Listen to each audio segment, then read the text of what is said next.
Good evening and welcome to another episode of A Thousand Shimmering Lights, the YouTube live planetarium show where you are the planetarium director and I don't plan in advance what I'm going to talk about, but whatever you guys are interested in, that's what we talk about. So as we go through the stream, as always, the chat is live, the show is live, and any question that pops into your mind, you can just post that question to the chat, and that's what we're going to talk about. Or if you don't have a question per se, but just a topic that interests you, you can post a topic. I do want to remind everybody that I am not a professor. I don't have a PhD. I am literally just some guy. I have a YouTube channel, and I love outer space, and I love talking about it. I'm going to take a quick look at the analytics, but I'm pretty sure no one's here yet. Actually, it looks like we got at least one viewer. If you're here and you're watching the show, please say hi in the chat so that I know that you're here. It really helps me to see people saying hello and communicating and talking in the chat, because it makes me feel like I'm not just talking at a wall. Because from my side, it's really quiet and there's my wall, and sometimes I can just feel like I'm just blathering on and no one's listening. So if you say hi in the chat, I know you're here, and I can shout you out and say, hey, welcome to the show, and I hope you have a wonderful evening. Now, while I wait for some people to join the chat, I'm going to go ahead and start doing some of my intro stuff as always. And of course, this is not pointless because, first of all, I have at least one person here, but also because there are people who watch the show afterwards. As it is recorded, you can pull up my channel later and listen to it. My supervisor at work today just told me that he likes to listen to it on the way to work. So for people who join us outside of the normal hours, these announcements are still heard, so I'll go ahead and talk about it real fast. Let's see here. Let me bring up my visuals real fast.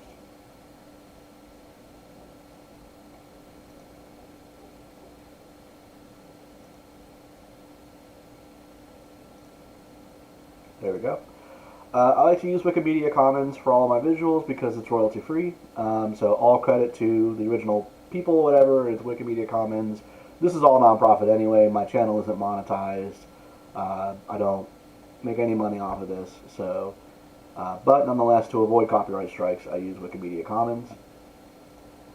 But real fast, I'm going to talk about the club. I am a member of the Northeast Florida Astronomical Society, also known as NEFAS, N-E-F-A-S. Our website is nefas.org. And if you live in the Jacksonville area and you are interested in astronomy, then I highly recommend that you take a look into our club, especially if you actually have purchased a telescope or are interested in buying a telescope and you want to get into the hobby.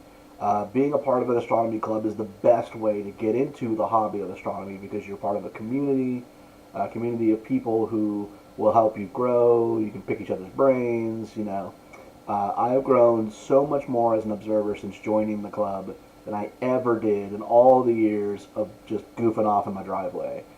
Getting together with a group of people who will give each other tips and that kind of thing and encourage you to go after targets you may not normally do or that kind of thing. It's the best way. It's the absolute best way to do astronomy. I always say astronomy is a team sport, right? We want to get out there together. So if you are interested in our club and you live in the Jacksonville area, you can come to our website and read all about it, and then you can check out the membership tab, right? And real fast, I'm going to point out our board of directors, because if you notice, there I am. I am the membership director for the club, so I would not be doing my job if I didn't encourage you to join, which you can do by clicking Join NEFAS. I'll let that load. You can join, or if you are an existing member and your dues are coming up, you can renew your membership, fill out the form with all of your info, and then the rates are annual rates. So this is literally for the whole year. Students and seniors, $20. $20 membership for the whole year. Individual is $40, family is $50, and then if you want to sponsor our club and donate extra money, we have a benefactor level and a corporate sponsorship level where you can advertise in our monthly newsletter as well.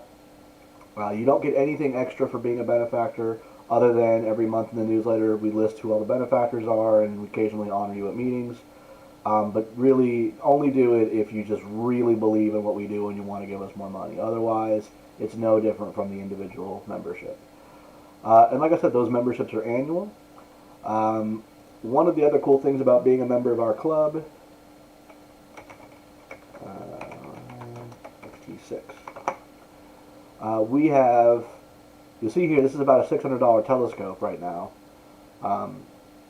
We have 4 of these, identical twin brothers, or sisters, and they belong to the club, and they are a perk of membership. So if you don't own a telescope, but you're really interested in astronomy, especially this is a really good deal for families who have kids that are really passionate about astronomy, by being a member of NEFIS, you are eligible to check out one of these telescopes, bring it home for a month, and bring it back, just like a library book. Except your library book is a $500 telescope. It's pretty awesome. And we named them all after famous astronomers. So we have Kepler, Tycho, and Copernicus.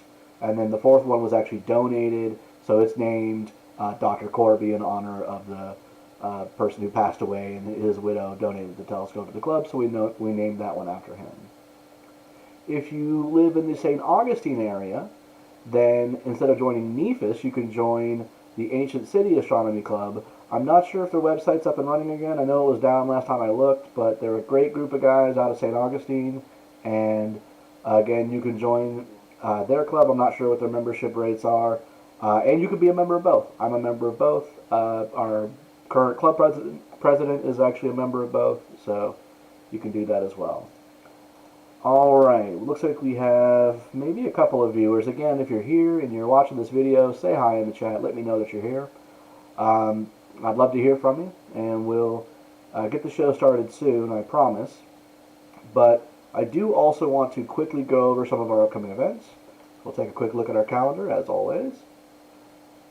And if you don't live in the Jacksonville area, like if you're one of my family members in Texas who's watching this, or if you're from one of the other Facebook groups I posted this to, like the Astronomy group or Carl Sagan group, or one of those, then I apologize. I know this isn't really applicable, but we'll get to the astronomy in a second. But some of the things we have coming up for the people who do live in the Jacksonville area, this Saturday coming up is last quarter moon, which means that it is a dark sky observing night, weather permitting. The best way to find out if we're going is to check the Facebook page, or if you're a club member, one of the other perks of membership is I send out emails reminding people of upcoming events, and I send out emails for this as well. Our dark sky observing sessions are not outreach sessions. So they're not like when we set up our telescopes at Hanna Park, where the scopes are there for other people, and we're doing outreach to allow, just anybody and everybody to come and look through the telescopes.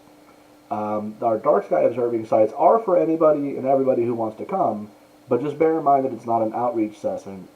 These are our own observing sessions where we go out to a dark location. It's in the middle of the woods. There's no facilities. There's no buildings anywhere nearby. It's way out in the middle of nowhere. If you drew a map of nowhere, it wouldn't even be on the map. And we're all out there making our own observations, right? But that's not to say that we're not still a friendly group of people, and you may not necessarily be invited to come look through somebody's eyepiece. Just expect that that's not the main purpose of this session. But if you do want to get out somewhere nice and dark, away from the light pollution, and take out a telescope and do some observing, or a pair of binoculars, or even just look with your unaided eye and observe the Milky Way, this Saturday and next Saturday are the 2 opportunities coming up for doing that. Again, check the Facebook page so that you know whether or not we're still heading out, and also so that you can arrange to meet somebody. I tend to meet people at the Firehouse Subs in McClenny, so weather permitting, I will be at the Firehouse Subs in McClenny at, let's say, 6 o'clock. That's based on the sundown. That sounds like a good time. I'll be there at 6 o'clock, and I leave at 6:30 sharp, unless somebody tells me they need me to wait longer. And then you can follow me out to the location so that you don't get lost, because it is remote and difficult to find. But if you do choose to come, keep that in mind. And again, keep in mind as well, it's a wild place. We're out in the middle of nowhere. There's mosquitoes, spray lots of DEET, and we observe light discipline. So we don't use white lights. We use dull red lights. This is our serious observing session. Coming up next month, just to let you guys know some of the things coming up between now and the next time I do this broadcast, we'll have our board of directors meeting Monday the 2nd, and then our Hannah Park stargaze on the 7th. These are always planned to be close to first quarter moon, which you can see is that Sunday. This is a public outreach event, so if you're brand new to the hobby, if you are not looking to go out to the middle of nowhere where a bunch of nerds are out there too busy with their own telescopes, if you want to come out and do something with the family, look through a bunch of different telescopes, learn a lot about the universe, the Hannah Park one is the one to go to. It's our big blowout. We do it every month. It is not weather permitting. That means that no matter what the weather, we will be at Hannah Park. So rain, shine, we literally had one time it was raining and we went under one of the pavilions. We didn't have a projector. We're going to try and do that next time. But we set up a lantern so people could see me, and I did this basically, but live. So Hannah Park is an awesome time. The park charges $5 to get in. We charge nothing, and we will be in Lot 8. The gates are locked the gates are closed at 7:30. You can exit, but you can't return. So you have to be in by 7:30, and then when it gets dark, I kick it off with a laser pointer tour of the sky. I point out constellations and do kind of like this presentation, but more abbreviated and more focused. And then all the telescopes are available to check out the moon, planets if we're going to have any. I don't know if we're going to have any that weekend. I don't think so. And star clusters, nebulae, galaxies, you name it, we look at it. So, and then coming up Friday the 13th, Friday the 13th, fingers crossed, we're going to have our general meeting. This is in May the 13th. General meeting of the Astronomy Club. Don't know who our speaker is going to be yet. We're going to find out about that, but we do that every month as well. Cool. That, I think, just about does it for introductory announcements. And Scott Wargo is in the chat. Welcome, Scott. Finally made it back. Good to have you back, Scott. Alright, so we do have at least one person watching the show. That's cool. Hopefully we'll have some more people joining. We've only been live for about 12 minutes now. I did try to post it absolutely everywhere, but some people come in a little bit later, and that's fine. Let's see. I guess I'll go ahead and jump into a topic. What I'll do is I'll start off with my usual tour of the sky. What's in the sky tonight? And while I'm talking about what's in the sky tonight, if any questions or topics, doesn't necessarily have to be a question. If there's just an astronomy topic you're interested in and you don't have a specific question, let people post that in the chat. If you're watching this, because I know a lot of people watch these and they'll like Chromecast it to their TV or something where they're not watching the chat, that's fine. If you're doing that and you can't participate in the chat, if you happen to know some method of communicating with me, right? You can text me, you can ping me on Facebook, right, if you still want to participate and ask questions. I want everyone to feel like they can participate and ask questions, and I do have my phone next to me.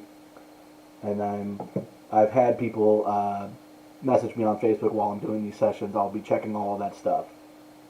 Oops. So, let's talk about what's in the sky tonight. I'm going to pull up my Stellarium web software, and I'll hide that. This software I use, I always mention it. Oh, wrong way. There we go. This software that I use, I'll have to remember that space is over my left shoulder. This software is free. There's actually two versions of it. There's Stellarium Web, which is browser-based, and seems to work better when I broadcast through OBS for some reason. And then there's Stellarium, which is a downloadable software for your computer, which is also free, last I checked. I'll double check because I haven't downloaded it in a while. But last I checked, it was free. And there's also a phone app, which does cost like $2 or something, but it's completely worth it. Stellarium is made by and for astronomers. So unlike other night sky apps, which may or may not be, a certain level of depth of information, and it's, oh, look, there's Orion or whatever, Stellarium is actually designed so that you can use it to plan an observing session. So it has a full catalog of deep sky objects, comets, it tracks satellites, right? It will predict eclipses. It's a full planetarium software, and it's completely free, and every astronomy nerd I know uses it. It's fantastic. It's not a sponsor of the show or anything. I just like letting people know what it is that I'm using, and that's Stellarium. So with Stellarium up, let's talk about tonight's sky. So I've got it set to be near Jacksonville, because that's where I live, but anywhere in the northern hemisphere, this is pretty much going to be your sky tonight. So let's take a look. So one thing you'll notice right now is my clock is set to about 7:15, so it's set to current time, and Betelgeuse is already setting in the west, right? So we're already Orion, well, Betelgeuse included, but Orion is already setting in the west. So we're starting to lose Orion. Orion and the constellations around it are what I would call winter constellations. They have a strong association with winter time. That's when we tend to see them. And so as the seasons change, the constellations change, and now is the time where we say goodbye to my old friend Orion. I always say Orion is my old friend. I feel like when I look at Orion and I see Orion rising in the night sky, it's like the return of a dear friend. I love this constellation, and I love this time of year. But like all things, we want to say goodbye to our friend Orion and get ready for next year and the next things coming up. So with the setting of the winter constellations, some of the fall constellations are going to start to rise, and some of the summer ones are on their way. So what I think I'll do, since I've been talking a lot about the winter ones lately, because that's what's been up, I'm going to time travel a little bit. Actually, I'm just going to go forward a couple of hours here and bring up some of the constellations that we associate with the fall and into spring and summer. So this is what the sky will look like at 10 o'clock tonight. And we see that Orion is nowhere to be found. Orion has set. But coming up in the east, the southeast-ish part of the sky, we have some summer and spring associated constellations. So first of all, I'm going to draw our eyes at this big bright triangle of Altair, Deneb, and Vega just coming up. Right, it's still early days for these constellations as we move into summertime. But we refer to this trio of stars as the summer triangle. So if you've watched any of my episodes where I talk about winter constellations, you might have heard me refer to a winter hexagon. A collection of bright stars in the winter sky. There's actually 7 of them that make up the hexagon because there's a pair of stars on one leg of it. But it's a set of stars that form a rough hexagon in the winter sky. Well, the summer sky has the summer triangle. These are the bright stars of the summer sky. And if you're learning the summer constellations, Vinny says, came across the channel watching from London. Oh my goodness, we're getting all the way to London. Welcome, Vinny. Okay, since we have a newcomer to the channel, I will go ahead and make my usual announcement and say that I don't plan what I'm going to say at all. When we do these sessions, they're 2 hours long. I am not a PhD. I am literally just some guy with a camera. But the way that I do this is that any questions or topics posted in the chat, that's what we talk about. So if you're interested in comments, we'll talk about comments. If you want to learn about black holes, I'll try and talk about black holes, right? I always try to admit ignorance when I don't know something. I don't ever try to pretend to know things I don't know. And my firm belief is that there is no such thing as a stupid question, right? Any question asked honestly is a question from a position of wanting to know. It's a position of not knowing something and wanting to know. And that's the most honest thing you can do. Children are great at this. When we do our in-person outreach stuff at Hanna Park, I always love it when there's children in the audience because they will ask phenomenal questions. Last month we had this girl, she had to be like 6 years old. She was like asking about like how long will the sun be around, and you know, why are some stars different colors? And there's just really cool questions actually with really fascinating answers. So be like a child, right? If you have a question, don't be scared to ask it in the chat. Don't worry about, oh, I'm going to look dumb. Go with it. And if it's not necessarily a question, if there's just a topic you're interested in, post that in the chat, and we'll talk about that. And we're going to hang out for a couple hours and talk about space. What can be cooler than that? So I was talking a little bit about the summer triangle. We'll get back to that. So the summer triangle consists of Deneb, Vega, and Altair. Like I said, here at 10 o'clock, to about 10:30 here in Jacksonville, this is from the perspective of Jacksonville, traveling a couple hours into the future, we see that it's just now rising, right? So it's still early days for these constellations, and they'll come up more as we move into the summer. In fact, I can time travel in the software and go into June, and now we see it's directly overhead, full swing of summer. So these three stars are actually each in a different constellation. So in the summertime, if you look up and you find these three bright stars, you find the winter triangle or the summer triangle, you have actually located three different constellations. If I add the lines, you can see that we have found Cygnus the Swan, which if I remove the lines, the easiest thing to tell about Cygnus is this T shape right here, right? These three stars are particularly bright, and then Deneb forms a sort of T with those, like a squat T. And then if we keep going, we can hit Albireo over here. I don't know why Stellarium is referring to this as Gaia, because that's Albireo. And that is the long neck and head of the swan, and then the wings come off to the side. If we add in the lines, you can see how the wings sort of sweep off to either side here. One cool thing about Cygnus is right here is something called the Veil Nebula. It's right here above one of the wings. And look how big that is. Like, it's literally this big. With a telescope, you have to move around to see the whole thing. And if you're looking at the Veil Nebula, there's two main parts, right? This is the, I think we call this the Eastern Veil Nebula, and then the Western Veil Nebula, and then there's also this bit here called Pickering's Triangle. Although I learned recently it was actually discovered by a woman named Williamina Fleming, who worked for Pickering, and he ended up getting the credit for it because it was his observatory. So some people call this Fleming's Triangle, because nowadays, you know, we want to give women credit for their discoveries in STEM just as well as men. You know, women have contributed hugely to the discoveries in astronomy, and it's unfortunate that historically they weren't given credit. So I like to think of this as Fleming's Triangle, because Wilhelmina Fleming was actually an incredible woman. You should read about her. She discovered a lot of really cool things. But if you recognize the West Veil Nebula, it may be because it's my channel logo. My logo for this channel is actually a sketch I made of this piece of the Veil Nebula. Alright, no expert in astronomy, looking forward to learning more. Hey man, you came to the right place. We're all looking to learn more, and hopefully we'll all learn something tonight.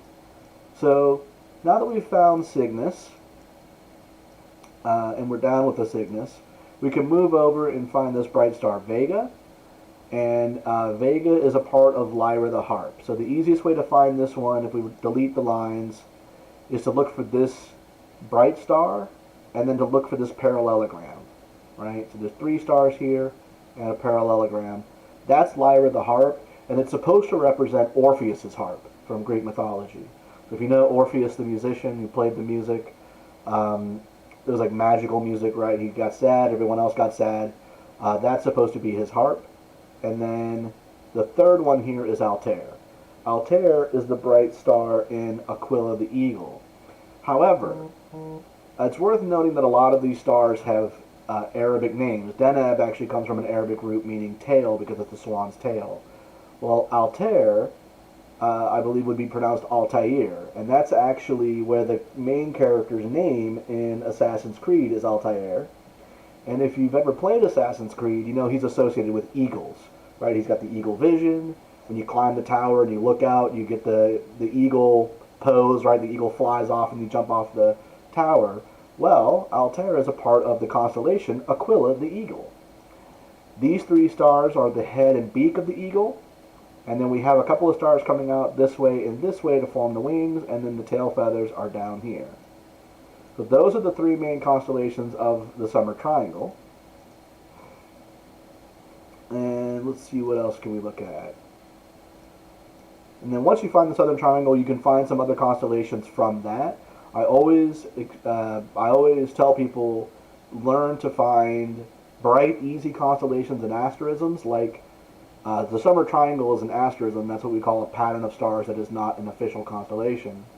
And then use those as a jumping off point to find the others. right? So it's not, when you're learning to find the constellations, it's not like you're playing a game of connect the dots where you look at your chart, you look up and go, there it is. That can be difficult. There's a lot of dots. Usually some of the brighter, easier ones can serve as a signpost to find the others. That's the trick. So once we've found these, like let's say I wanted to find Vulpecula, there's no way I know which pair of stars is Vulpecula, right? But if I find Aquila the Eagle, or sorry, if I find Cygnus and I find Alberio, then I know to look over at a bright pair of stars about here and here. So if I'm looking for an object in Vulpecula, I can use Cygnus to help find it. Same thing goes with Sagitta over here and Delphinus down here, right? And Hercules, this is an interesting constellation, and I've got a funny story about this one. It means the horse, but I was out at our dark sky observing site one night, and I was looking for an object, and it was listed on my chart as being an Hercules, and I remember asking somebody else who was out there with me, I was like, Hercules, do you know this constellation? And they're all like, what? Never heard of Hercules. And we were both out there looking at our charts like, wow, I'm not even sure if I'm saying that right, you know? But it's a real constellation, and ironically, it's next to another horse, which is Pegasus. But I'll come back to Pegasus. So, like I said, that's the summer triangle. If you go the other direction from the summer triangle, like if you go from Deneb through Vega, you could find... Ooh, everything kind of flipped around on me there. You can find Hercules. And one cool way to find Hercules as well is to look for this keystone shape, right? It looks like the keystone on the top of an arch. That is the easiest part of Hercules to find, and then it's got these spindly bits coming off. But if you find the keystone, you found Hercules. And one of the cool things about the Hercules constellation, and you can see it marked right here, is Messier 13. Right? Now Messier 13 is the biggest and brightest globular cluster visible from the northern hemisphere. There is a bigger, brighter, better globular cluster, but you have to get far enough south to see it. Here in Florida, we can get it between the trees now near the horizon on good nights. If you go down to the Florida Keys, like for the Winter Star Party, then it's low in the sky but very achievable. But ordinarily, not this one, sorry, the other one, the one that's like first place, what we call Omega Centauri. But ordinarily, for Northern Hemisphere viewers, like our friend in London, the biggest, brightest Messier object, or globular cluster, I should say, that you can expect to see from the Northern Hemisphere is Messier 13, right here in Hercules. Hercules has a second globular way out here called M92 as well.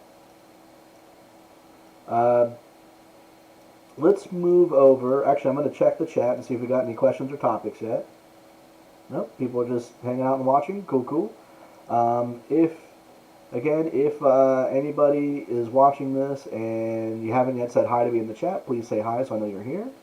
And if anyone has a question or a topic that they're interested in, post that in the chat and we'll talk about that as well. But for now, I'll keep going with the constellation tour. So, when we think about the summertime, the spring and the summertime, another great pair of constellations to learn how to find are Sagittarius and Scorpius. Now, one thing I want to remind everybody about the software that I'm using, which is free again. Stellarium is online, it's free. They don't sponsor the show, they're just awesome. One thing to bear in mind about this software is that the stars are represented by dots, and the size of the dot correlates to the brightness of the star. Right? So the bigger the dots you see on the screen, the brighter those stars would be in the actual sky. So if you look, here is a big teapot shape of particularly bright stars. We've got, this is like the body of the teapot, and then we've got like a handle coming out here, right? Handle of the teapot. Our teapot even has a lid up here, and a spout coming out this way, right? This constellation is so bright. At least these stars are bright. This teapot asterism is incredibly bright. And I've shown this to people from downtown Jacksonville. It is an incredibly bright asterism, easy to spot, even under light polluted skies. And this may sound like a weird thing to say, but I actually advise people to start off under light polluted skies when you're learning to find constellations, because only the brightest stars get through. And so when you're learning some of the bright constellations that are going to be your signpost constellations when you go somewhere dark, they're easier to get used to and learn under a light polluted sky where you're not distracted by all the other stars. Then the first time you get out somewhere really dark, suddenly they're just awash in a sea of stars and you can't find them and you have to relearn them. But they can be easier to spot under light polluted conditions, and this teapot is a great example. Now if you look, it's actually part of a larger constellation. There's more lines coming off of it, and that is Sagittarius. So if you look up in the summertime and you see a bright teapot of stars, that is Sagittarius. One thing that's cool about Sagittarius, first of all, it's definitely a summer thing. So if you're looking at Sagittarius, that's going to come around in the summertime. But it's also neat because the teapot points at the core of our own Milky Way galaxy. So if you're looking in the direction of Sagittarius, you are looking towards the core of the Milky Way galaxy. In fact, if I search for Sagittarius, is it 2 G's? 1 G, Sagittarius A. Is it going to find it for me? Okay. I was hoping it would mark it. Sagittarius A star, the supermassive black hole in the middle of our galaxy, lies somewhere about here-ish, with Sagittarius pointing straight at it. So Sagittarius, like I said, marks the core of the galaxy. And then once you've found... Oh, Richard's here. What's up, Richard? Welcome. Once you've found Sagittarius, or even if you haven't found Sagittarius yet, another good constellation to look for is Scorpius. Antares, look how big this dot is in the software. That is an incredibly bright star. If I delete the lines, I feel like the asterism is actually even a little easier to make out, because I feel like the lines draw it differently than I would. But if you see Antares, there's 2 bright stars here, and they form a sort of curve like this. And then we have Acrab, Deshuba, and Pi Scorpii forming a second arc like this. So you'll look over and you'll see an arc and an arc. And the middle star of this one, Antares, is actually a red giant star, and it looks orange to the naked eye. So once you've found those two, you have found the constellation Scorpius. If you take these 2 curves and you imagine this curve and this curve, draw a blob around them, that's the body of the scorpion, right? Use your imagination to add claws coming in this way and this way. But if you take this curve, you can keep going and hit Epsilon Scorpii, come down to, these are all fairly bright stars, Mu Scorpii, down to, next to that Caldwell 76, there's a star there, but it won't let me click it. Eta Scorpii, Sargus, over to Iota Scorpii, Kappa, is it going to let me click Kappa? Over to Lissath, Shaula, and no, not NGC, whatever. The star next to NGC 6441, G Scorpii, right? This chain of stars that comes down and whips around and then shoots over like this, that is the tail and stinger of Scorpius the Scorpion. A lot of astronomers refer to just this part as the fish hook as well. So you'll hear people say, like, have you seen the Scorpius fish hook? Or you know how to find the fish hook. If you've seen the movie Moana, where they're trying to find Maui's fish hook and it's in the sky for them to go after, that's actually Scorpius that they're sailing towards. Now, the movie adds some more stars into here to make it clearer, the shape of the asterism, but that's a real asterism. It's one of a couple of bits of genuine astronomy that's in that movie, actually. Alright. So, a fun fact about Scorpius is that you will never see it in the sky at the same time as Orion. And the story goes that that's because the Scorpion actually killed Orion, and so they never occupy the sky at the same time. So if you see Orion, you will never find Scorpius. If you see Scorpius, you will not find Orion. Alright, and then the really cool thing about Scorpius and Sagittarius, like I mentioned, is that they lie near the galactic core. So if you're looking at the Milky Way at night, as it gets close to Sagittarius and Scorpius, it widens noticeably because there's a bulge in the center of our galaxy, and if you get somewhere dark enough, you can actually observe that. Which means that the Milky Way is brighter, bigger, and more noticeable in the summer than it is in the winter, and so the summertime is a great time to get out and observe the Milky Way if you are interested in doing that under a dark sky. I'm going to take a quick look at the chat and see if we've had any activity in the chat. Nope, I guess people are just content to listen to me keep talking, so we'll just keep talking. I'll go ahead and show another set of constellations as well that's very useful to find. And that is what we call the Circumpolar Constellations. So circumpolar meaning they go around the pole, right? These are the constellations that orbit the pole star Polaris. Or they don't orbit it in the actual sense, but they appear to go around it in the sky. So the easiest circumpolar constellation to find, and the one that you can use to find all the others, is the Big Dipper, which is not actually a constellation but an asterism that's part of a constellation called Ursa Major. So here we see the classic Big Dipper stars, and again you see how huge these dots are. These are all very, very bright stars. Again, you can be in the middle of a major city. I would honestly not be surprised if our friend in London says that he has seen this from London, from the busiest parts. It outshines the city lights easily. And actually, since we do have a visitor from the UK, I understand that in the UK they don't call it the Big Dipper, they call it the Plough. So if you're familiar with the Plough, that's this same one. So we have the bright stars Alcade, Mizar, Alioth, Megrez, Fecta, Merak, and Dubhe. And those form the bowl, but the constellation actually includes more stars. If we extend through the bowl out to these two stars here and this guy, we get the body of a bear. We keep going, the head is way out here. And then it's kind of hidden, so I'm going to do a little bit of time traveling to see if I can bring it up. Behind here we can go out to here to these two stars to form the hind legs. And then we kind of come down here to these two stars to form the front legs. If I add in the artwork, that is Ursa Major, the big bear. Once we've found the Big Dipper, we can take the bowl stars, the edge of the bowl, and we can draw a line through those going up from the bowl, so not down towards the bottom, but if you imagine this is open over here, or if this is a plow, we go away from the field and we hit Polaris. Right? Polaris is the pole star. So this one is always at the north pole of the sky, and of course you can use that to navigate and find north. You can also use it in astronomy as a base point from which to measure the positions of everything else. Right? How close is it or how far is it from Polaris is what we call declination. If we find Polaris, we usually will next see Kokab and Pherkad, and then everything in between is fairly faint. Right?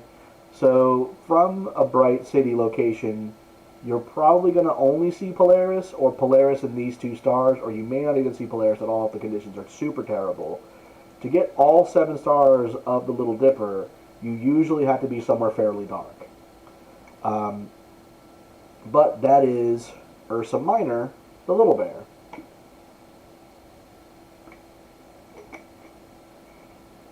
And Ursa Minor and Ursa Major are our 2 bear constellations. And I always like to ask people, what's wrong with our bears? Right? They have long tails. So the story goes that somebody grabbed the bear by its tail, whipped it around over their head like this, and slung them into the sky, and that stretched out the tails of our bears. Once we found the 2 dippers, we can use those to find all the other circumpolar constellations. So if we find the Big Dipper, for example, there are several other constellations we can find based on the Big Dipper. So one thing we can do is we can trace the arc of the handle of the dipper or plow as it is. Trace that arc, and we arc to Arcturus. Right? Arc to Arcturus. Once we find Arcturus, we have found a constellation called Boötes. And I'm having trouble mentally orienting myself. Let me add the lines. Oh, it's there. Okay. Boötes is sort of a necktie-shaped constellation that kind of comes out here, whips around, and comes back, and it crosses here. I always think it looks either like a necktie or like an ichthys fish, like people put on their cars. What it's supposed to represent is a herdsman. It's Boötes the herdsman, right? And here he's depicted with a spear for some reason. That's interesting. Next to Boötes, we have this neat little letter C shape of bright stars, and they are fairly bright, so it's not hard to find this in the sky. that is the northern crown, Corona Borealis. You can see a picture of a crown there. And you'll notice we come right back to Hercules. So if you can find Arcturus and you can find Lyra, then about halfway through, start looking for the keystone shape of Hercules. You're trying to find Hercules. But we don't have to stop there. The phrase is arc to Arcturus, and then spike on to Spica. So you trace the tail, you hit Arcturus, then you keep going, and you hit Spica. And Spica helps us find the constellation of Virgo, right, which is represented mainly by this big blocky bit here, and then her legs and arms are coming off. She's sort of like this, right? Another constellation we can find once we've found the Big Dipper is Leo. Let me see if I can bring Leo into a more advantageous position. All right, if we imagine, as we Americans do, that the Dipper is a dipper for scooping out milk, then if you imagine that you poke a hole in the bottom of the Dipper, oh, this comet's going to show us, or that meteorite, I should say, is going to show us. You'd poke a hole in the bottom there, and the milk would drain onto the back of the lion. Right? So this right here is Leo the lion. If I put in the lines, you can see. Leo is most easily recognizable by the sickle asterism, is what we call it, which is this star to here, over to here, here, there, and there. Right? That is the lion's mane. The lion's body comes back this way, and then the nebula forms the tail. So you remember how I said the star Deneb is based on a root that means tail? Here we see that same Arabic root in the word Nebula, which is the tail of the lion. And if I add in the artwork, here we see the lion. Now this artist chose to add in the legs underneath it. I've always imagined him lying down like the MGM lion, but we can use our imaginations however we'd like. Here's an interesting fact. Did you know that there's a Leo Minor? There's actually there's a lion cub next to Leo. And without the lines and everything, it can be kind of hard to find. Right? But he's right here. Alright, gonna check the chat again and see if we've got any questions or anything. Oh, Nina's here. What's up, Nina? Welcome to the show. Glad you could make it. I'm gonna quickly remind everybody, now that we have some more viewers, that like I always say, this is the only YouTube live planetarium show that I'm aware of, where you are the planetarium director. Your questions, comments, whatever, are the driving force behind the show.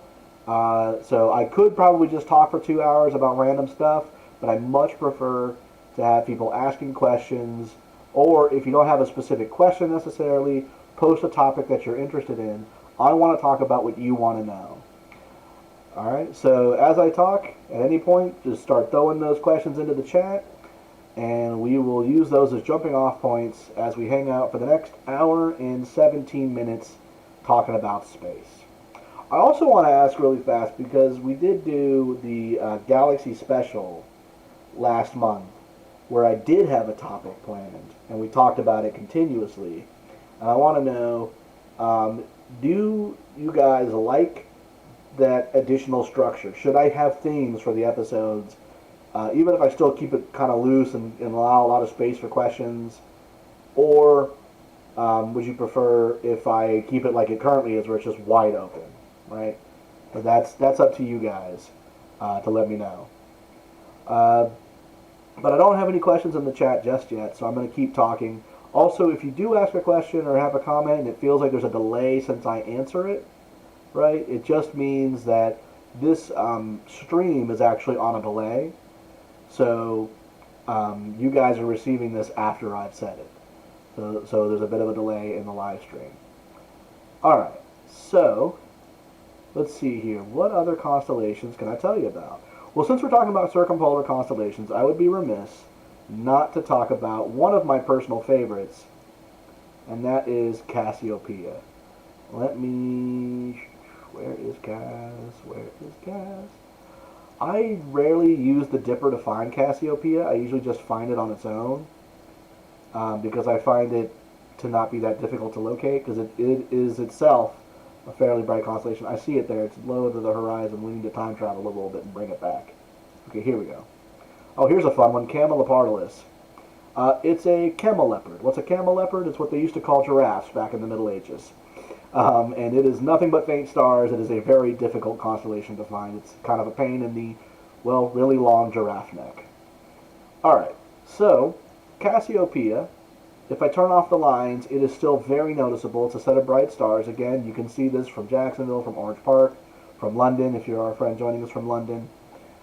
And it is basically just shaped like a giant M or a giant W, depending on your perspective. If I add in the lines, it's a big M.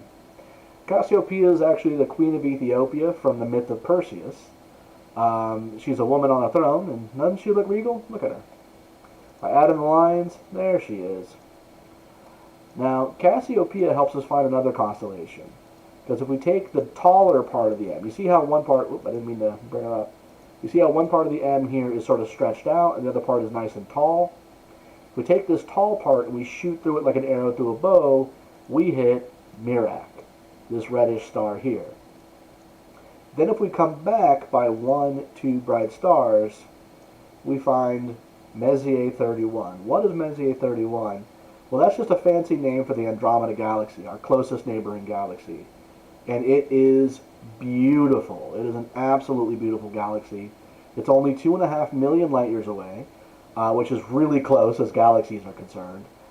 And if you get out somewhere dark enough, you don't need a telescope or even a pair of binoculars to see it. At our dark sky location that we go to do our observing, we routinely see the Orion or the Andromeda Galaxy with the unaided eye. Right? You just look up and there's a little smudge there. One person said, "Could you tell us why there are so many bright stars in the winter sky?" And another person, Melissa, says, "Can you talk about the stars of Orion's belt? And where is the closest Earth-like planet?" Those are all great questions. I don't know where the closest Earth-like planet is. I don't think we don't have any Earth-like planets in our solar system other than Earth. And I'm not sure which exoplanets are Earth-like, so I'm not sure the answer to that question. We might Google it. What I can answer is I can talk a little bit about Orion's belt and about why there are so many bright stars in the winter sky. So if you were here for the beginning of the broadcast, I was saying how some of the winter constellations have just set, and we talked a little bit about summer constellations, but the cool thing about the Stellarium software, or any planetarium software, is I can time travel. So we can talk about any time of the year that we are interested in. So if I can change the time sometimes. So if I go into February, right, now we're in the dead of winter looking at the winter sky. And first of all, Melissa asked about Orion's belt. Here they are, Alnitak, Alnilam, and Mintaka, part of the Orion constellation. But also, as was pointed out, there are a lot of particularly bright stars in the winter sky. First of all, there's what we call the winter hexagon that I mentioned at the beginning of the broadcast, which is Rigel, Sirius, the brightest star in the sky, Procyon, Castor, Pollux, Castor, Capella, and then Aldebaran. Right, that forms what we call the winter hexagon, but lots of the stars in this piece of sky are fairly bright stars. Canopus down here is the second brightest star in the sky, and you'll notice it's kind of in the same neighborhood, right? You'll notice that the Milky Way itself is faint in the wintertime, because we're looking out through the edge rather than in through the core. But we do have a lot of really bright stars in the winter sky. So why is that the case? Well, I'm going to go ahead and bring up my visual aids and bring up Wikimedia Commons here. I'm going to use Messier 83 as my stand-in for the Milky Way galaxy. We unfortunately don't have any images of what the Milky Way galaxy looks like if we were to get outside of it and snap a picture, because no one's ever left. But we can look at other galaxies that are similar enough to our galaxy that we can use it like a stand-in. It's going to basically take the place of the Milky Way for our discussion. Ooh, Vinny's got an excellent question. And Vinny, there is an answer to your question, and it's really cool. I'm going to come back to it. So I'm going to pin it for now, but I do want to come back to it. You actually have a really cool question, and as a little hint, I've already talked about a constellation that actually has a solar sibling in it. And so we'll come back around to that. So this is, my goodness, we are loading slowly here. Oh, there's, oh, come on, man. And, oh, and I just realized I'm not showing it to you guys, so.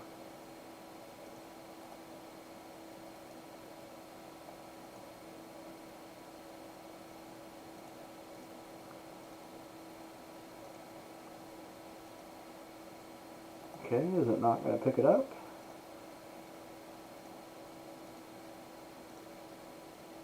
Technical difficulties, I think. Okay. Give me a second here. There we go. Okay. So this is Messier 83. It is a barred spiral galaxy similar to the Milky Way. And we are going to use it as a stand-in for the Milky Way for the purposes of this discussion. So, as you guys may or may not know, you may be learning this for the first time, the Milky Way is a big spiral of stars. And so it has these big spirally arms, just like you see in this picture of M83. In fact, many astronomers suspect that if you were to get outside of the Milky Way and look at it from outside, that M83 is a decent example of a look-alike for the Milky Way. It would look something like this. This is the kind of thing we would expect to see. So M83 is a decent stand-in for our demonstration purposes. Now, we do not live here in the middle. We live way out. We actually probably live out here someplace. But I'm going to, because I need to use a spiral arm for my example, I'm going to borrow this spiral arm here. Alright, so we live outside in one of the spiral arms, except we don't actually live in the spiral arm either. So this arm is going to be a stand-in for what we call the Perseus Arm of the Milky Way galaxy. And then there's a little spur of stars, and we're going to use this spur right here as our stand-in for what we call the Orion Spur of the Perseus Arm. And we live just inside of here. Like, if you can see, there's a couple of stars like right here in the picture. I'm going to use those as like a stand-in for our own sun, even though, you know. But that's about where we live, just inside of a spur coming off of one of the spiral arms. It happens to be that in the summertime, when we're looking at Sagittarius and Scorpius, we are looking across this gap at the next spiral arm over. But there are some bright stars that are decently close to our arm in between, and that's what we see as Sagittarius and Scorpius and some of the brighter summer stars. But as we orbit around the sun, in the winter time we're pointed this way. So we're looking out through the edge of the galaxy, but we're also looking at the stars that are part of the same spiral arm that we belong to. So we're looking over at our close neighbor stars that are right there on our face, instead of looking across the gap at more distant stars. And so that's the reason why the winter stars are often brighter than the summer stars, or why the winter, I should say, why the winter has so many particularly bright stars. Right? So if I drop the picture here and we look at some specific examples, we can see how far away some of these stars are. Sirius, 8.6 light years. Altair is, let's see here. Is it going to give me the distance? We don't have distance data on all of them, but there should be distance information on this one. Okay, it's not going to tell me how far. Altair is about 700 light years. About 700 from Mintaka as well. I think Altair is a bit closer. Rigel is about 900 light years. Everything over here is within 1,000 light years for the most part, right? Procyon, 11.46 light years. Some of these guys are real close, right? Aldebaran is about 66 light years away. A light year, if you don't know, is the distance it takes light. It's the distance light travels in 1 year, because light takes time to move.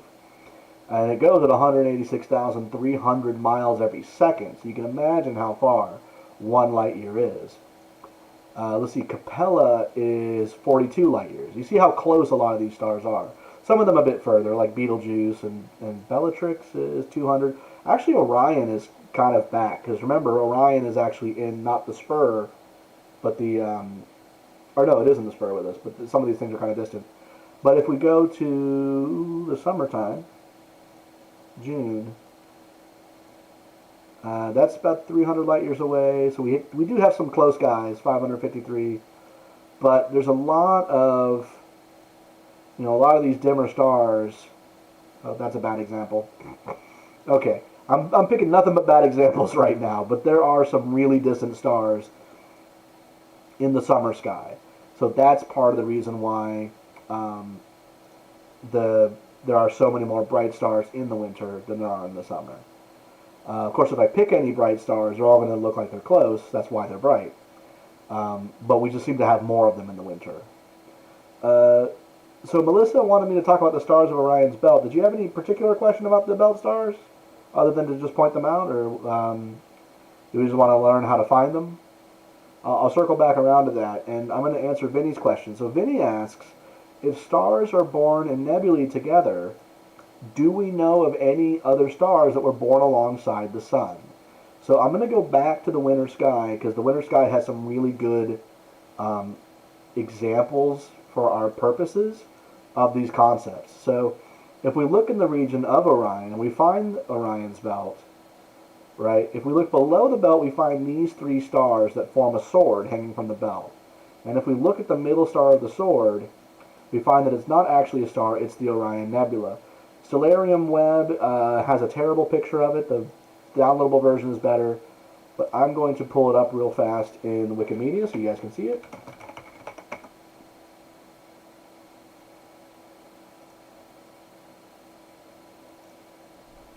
I'd like to take this opportunity to do that thing that every YouTube person is supposed to do, where I tell you to like and subscribe and smash like buttons and things like that. Obviously, I can't summon up the energy to be like, "What's up, YouTube? It's your boy, David." But seriously, though, if you do like the show, please give it a like, subscribe, hit the bell icon if you want to be notified when I do these, and tell people about it. I want to start reaching more and more people with these. But anyhow, this right here is the Orion Nebula. And what it is a big ball of hydrogen gas deep in space. And clumps form in the gas, and those clumps eventually gather enough material that their own weight crushing in on them heats them up, and they get hot enough to start fusing hydrogen into helium, and they click on and become stars. Because that's how stars are formed, what we end up getting is a bunch of stars will all form out of the same cloud of gas together, and then as they form, their radiation pressure will blow away the gas, and we'll be left with a whole bunch of stars all living together. A really good example of this. There's lots of examples we could choose from. I'm going to use Messier 41 as an example. So we get something that looks like... change the not leave site. I'm trying to leave the site. I'm just trying to view the picture, man. We get something like this. So we see all these little blue guys. Those are all part of the cluster. And then so there's some yellow guys, and then you see a bunch of background stars. So these stars were all born together out of the same cloud of gas. But they don't have a strong gravitational influence on each other. So as they orbit the center of the Milky Way, all going about their slightly different orbital directions, and as their own gravity will disturb each other's orbits, this is going to scatter over time. So stars are born in groups like this, but they eventually drift away from each other, and that's where we get all the sort of individual scattered stars that are in the universe. And so the question is, if the sun formed like this, which we know it did, is it possible to find a solar sibling? Is it possible to find a star that formed out of the same cloud of gas and was a member of the same open cluster as the star? Okay, what kind of stars are in Orion's belt? Are they near each other, and are they related? That's an excellent question. So we will come back and talk a little bit about the what we call the Orion Ob Associations. So, but the stars that do, they drift away over time. So there's a couple ways we could identify a solar sibling. One is by chemical composition, because our sun is not a first-generation star, right? The early universe was mostly hydrogen, a tiny amount of helium and lithium, and then stars were formed out of that, and so they have almost entirely hydrogen until they turn it all into other stuff, and then they exploded and threw that stuff back into the universe. New stars formed out of that. The sun is like a third or fourth generation star. And so it formed out of a cloud of gas that was enriched with iron, with nickel, with uranium, although I don't think there's much uranium in the sun, but magnesium, this kind of stuff. And so some of that stuff became the planets, became you, but a lot of that stuff is also present in the sun. So when we look at the sun, we could take the visible light spectrum from the sun and we can break it into the whole rainbow, right? By showing it through a prism. And we can look for these lines in that rainbow to determine what the sun is made of. Stellar spectrum. I'm going to get a picture of what that looks like, right? So we can do something like, here's a good picture that I think really shows it well. Right, we can get something like this, where we break up the light from the sun and we look for where's the hydrogen, where's the helium, whatever. So we can look at the exact chemical composition of the sun. How much of, not the helium, which is all stars are mostly hydrogen and helium, but what about the little trace stuff like iron, nickel, calcium, sodium, right? What are the exact amounts? Other stars that formed out of the same nebula as the sun, we would expect them to have a similar composition. They formed out of the same cloud of gas. That's one thing we can look for. The other thing we can look for is what's called proper motion, right? You look at a star, see how it's moving versus the background, which you'd have to observe it over time, and you would have to use things like redshifting to be able to calculate how it's moving, and then you can figure out its orbital path, and then if we run that backwards, does that meet our own path, right? Is it headed the direction we would expect it to if it's been drifting away from the sun over time, but started off in a group together with it? So those are some of the criteria we would be looking for to try and find a solar sibling, and it just happens to be that there is one example that has been identified. Solar sibling. Because I had the same question. I really wanted to know. I was like, is there a solar sibling? So the star is HD 162826. Ooh, what a name. And I'm going to show you in Stellarium where that is.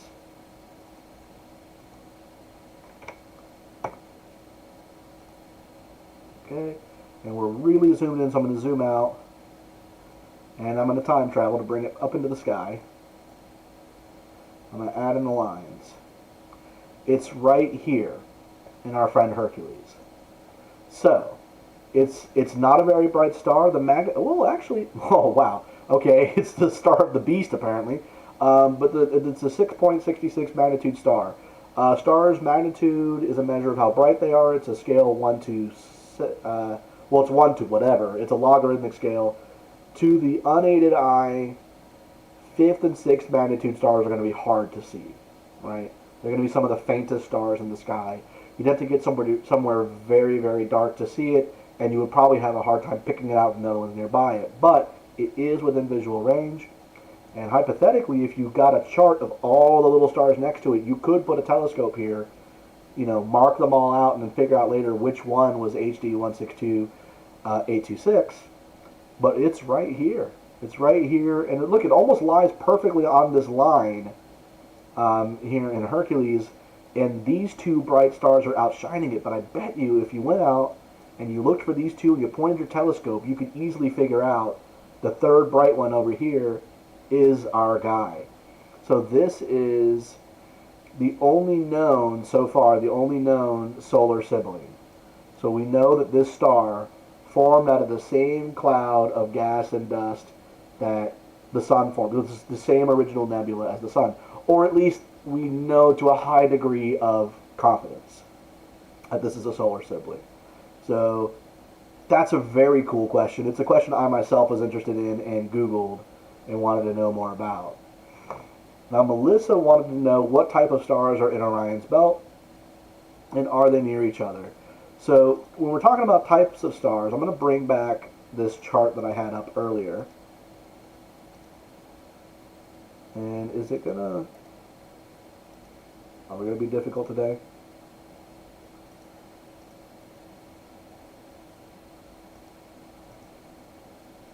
Okay, come on. For some reason, it doesn't want to detect this screen. this. But what I'll do, since it is picking up Stellarium web, no problem, is I'll just throw it in here. Alright, so now you guys can see it well. So this is, I brought this up earlier to talk about the spectra of stars, how we can break apart the light, but you'll notice these letters, O, B, A, F, G, K, M. I mentioned earlier, wanting to shout out the work of prominent female astronomers in history who maybe didn't get enough credit in their day, but to whom we owe so much in this science of astronomy. An excellent pair of women. I already mentioned Wilhelmina Fleming. She worked along with some other women at Harvard that they called the Harvard computers, back when computer was a job you could do. It was literally a human who computed things. Worked with another woman named Annie Jump Cannon, who is was very largely responsible for this particular scheme, and they came up with this classification scheme based on the spectra, but also the overall color and temperature of stars, and it runs from O through M. The reason why it runs from O through M is a weird historical thing. They started off classifying stars based on how much hydrogen was in them, with going from A all the way through O, right? So they had A, B, C, D, E, F, G, H, I, J, K, L, M, N, and O stars based on this criteria. And they basically wrote a big catalog of these stars, and then they decided they were going to come up with a better system for classifying them. And there was some debate over, should it be a really complex system, should it be a really simple system, what should our criteria be, and etc. And so they decided to do it based off of color temperature. So the hottest stars are the bluest, down to the coolest stars, which are the reddest. And when they made this system, they didn't want to have to go back and update all their catalogs, so they kept the same letters to a degree. They dropped C and D, they dropped E and several others, but a lot of the letters they were already using they kept, which is why they're not in alphabetical order. The mnemonic to remember this is O, be a fine girl, kiss me, which is a product of the 1950s, if I'm being honest, but it's an easy way to remember it. O stars are some of the hottest and brightest stars in the sky, followed by B stars all the way down. The sun is a spectral class G, actually. Our own sun is a G-class star. But the stars in Orion's belt are O and B class stars. And there is something called the Orion Ob Associations. So this association, I guess, would be kind of like the next step after you have your open cluster and things start to drift apart, right? In Orion, there are a bunch of O and B type stars that have formed in that general region of Orion that are still more or less by each other, and we call them the Orion O and B associations. So if I bring up Orion, you see how blue a lot of these stars are. One of the associations is the belt plus Sigma and a couple over here, and if we zoom in, there's actually more than just these really bright ones. So if we look here, spectral type, and there's other things. The 01A tracks other aspects about the star, but that's a B star. Altair isn't giving me... Did I not click? Okay, I don't know why it's not giving me the data on that one. Mintaka, which if you've ever seen the Star Trek episode Who Watches the Watchers with the proto-Vulcans who accidentally start worshipping Picard, it takes place on a planet orbiting this star. They used a real star for that episode.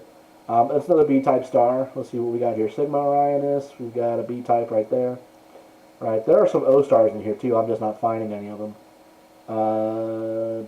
Bellatrix is a B. Mesa. There's an O-type star. Really hot blue guy. Safe is B. Right. A lot of these guys are O and B. So that is the Orion Ob Association. So it is actually true that a lot of the stars in Orion are associated with each other.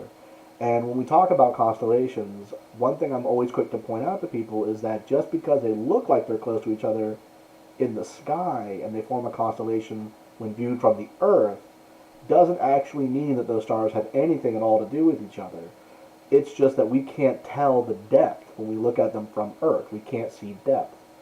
But in the case of the Orion Ob Associations, they are somewhat next to each other. So there is variation in here, though. Like Bellatrix is about 200 light years away. Alnitak is almost 800 light years. So they have drifted somewhat. So they're not all like, it's not like what we would call a star cluster. They're all over the map. And if you went elsewhere in the galaxy and looked over at Orion, it would be a completely different shape. But they are still somewhat bounded. They are not completely apart from each other. And they do share a common origin with each other, for the most part, I believe. I'll have to double check that. But that's the Orion Ob Association. So in the constellation Orion, we have a bunch of excellent examples of really hot, bright. There we go. Melissa says, why not O be a fine guy? There you go. Yeah, be a fine guy or girl. Okay. That's the Orion Ob Association. While I wait for more questions to come into the chat, let's talk a little bit about these hot blue stars. One of the things about stars is that the lifespan of a star is determined by its mass. And it's an inverse relationship. So the bigger a star is, the hotter it is, the brighter it is, and the quicker it burns through its fuel and dies. Whereas the dimmer a star, or the smaller a star is, the fainter, cooler, and therefore redder it is, and the longer it lasts, the longer it takes for it to burn through its fuel. It's not even just as simple as a one-to-one relationship either. The little stars actually, the red dwarf stars, the entire star is convective, so new material is brought to them. So instead of just using up the material in the core and then dying like most stars do, red dwarfs actually have to use up all the hydrogen in the entire star. But the big blue, giant, hot, young stars, or we'll talk in a second about why we always say that we always talk about blue stars being young. But the big blue, hot stars don't last very long. They burn to their fuel, swell up into red giants, and then they detonate gloriously and become neutron stars and black holes. So, if you see blue stars in a cluster or in a galaxy, it puts a limit on how old that star cluster or that galaxy could conceivably be. Because if it's particularly old, all the blue stars would have died, right? So when you see blue stars in a galaxy, like if we go back to here, to Wikimedia again, and I'm just going to go Wikimedia Commons. If we go back to our Wikimedia Commons here, and we search Messier 83, right, you can see there's a lot of blue stars in this picture. There's also a lot of pink, and we'll talk about what that is too if you guys want to know more about the pink color. We see a lot of blue going on in here, right? Whereas if I look up Messier 87, right, there's no blue going on in Messier 87. And the reasoning is that Messier 87 is not making new stars. And all the hot blue gigantic stars have already lived their lives and popped, right? And now all that's left are the yellow and orangish colored stars of higher mass, right? And all the blue ones died. Which is a hint, by the way, because it looks like the spiral galaxies are mostly blue, and the elliptical galaxies are all amber colored, like this. So does that mean that the elliptical galaxies are older than the spiral galaxies?